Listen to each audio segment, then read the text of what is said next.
که از راه نیفتم، بینایی دیگه در چاه نیفتم، دستگیر که دستاویز ندارم، بپذیر که پاه گریز ندارم.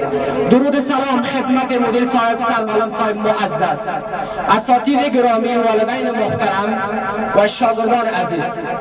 امیدوارم که دارای صحت کامل و لباس عافیت به تن داشته و دور از گزند هوای سرد خزان باشید.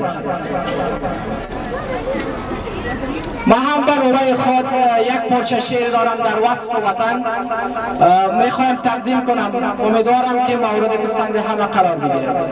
بسم الله الرحمن الرحیم.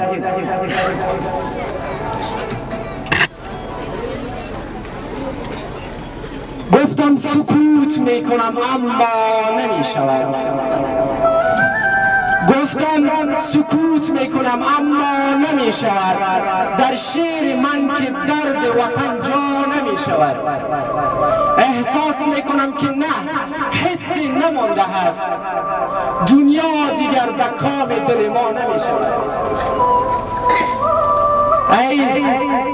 ای سرزمین خسته بی اختیار من، ای قلب زخم دیده من، باغدار من، آفات روزگار به باغت رسیده است، گرگان تشنه لب به سراغت رسیده است. شهری فروختن به مردم فریب زدن، حال ای وطن، حال ای وطن، دوباره به زخمت نمک زدن. اینها که در حضور خدا عهد بستند، اینها که در حضور خدا عهد بستند، با صد بهانه پاس نمکدان شکستند. ما در میان درد و دلمان شکسته هست، درهای پشت سر همه گویا که بسته هست. در این زمان سخت و در این روزگار بد، دنیا برای ما به تماشا نشسته است.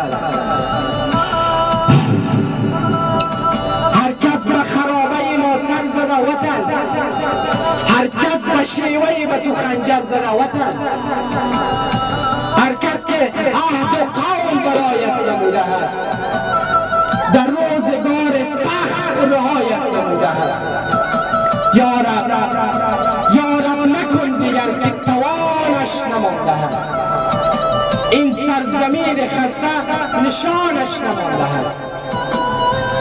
بس کن حق جو که مداوا نمی شود، بس کن حق جو که مداوا نمی شود.